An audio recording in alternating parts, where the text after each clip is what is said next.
Please tell us about the International Space Station. Yeah, so you videotape.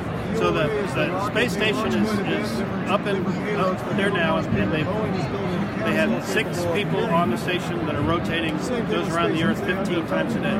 And it's shown in the picture here, but it's the size of a football field. It's huge. And every 15 times a day it goes around, and these guys here are getting ready to launch. There's 4 astronauts that have been to the station before, but they're getting ready to launch from Florida around December. And so we haven't had anybody from the United States launching since then. So we're really excited about that. And they're launching on one of these 2 vehicles, either the SpaceX rocket or the Boeing. Yeah, both built capsules that are able to support crew and go to the space station. Self-stamping. Tell us about the members of the crew. And what? Tell us about them. The crew that's members. launching? So these guys are getting ready to launch. There's 4 of them.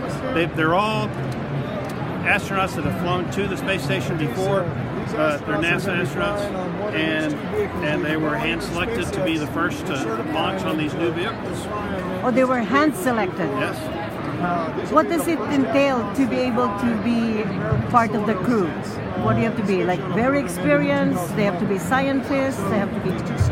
So well, it depends on the flight that they're going up. But for this one, it's primarily to operate the new vehicle, the Boeing or the SpaceX vehicles that are getting ready to launch. So they're getting trained on the flying part. So like they're test pilots, basically. What's the bulk of the training? Well, they've had tons of training over the years. So they've been to the station before. They've flown all of them have been flown on shuttle before also. So they spend a lot of time. Most of these are there's a couple of pilots and then there's a couple of scientists that are on here.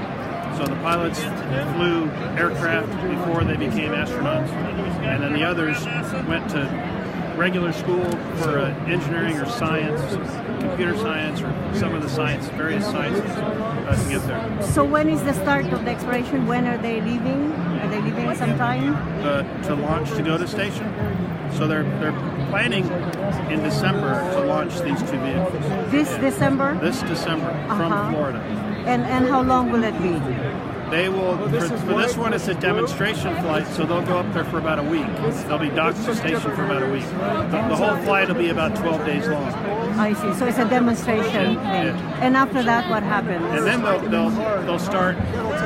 we'll start launching people from the U.S. with these vehicles, just like we do with the Russian Soyuz vehicles. And they stay up at station for a 6-month period of time. So what do they expect to study and to find out? Any, projections, any things that they have in mind that they will expect to see? The science side? Well, when on station, they primarily look at astronomy, so they're looking up. They also look at the Earth. They're doing carbon studies, ozone studies, crop growth type studies of the Earth. They also have biology experiments, microbiology experiments, they have physics experiments, all primarily looking at how gravity, with the absence of gravity, which is such a force on things, when you don't have that, you can really study the ways things work.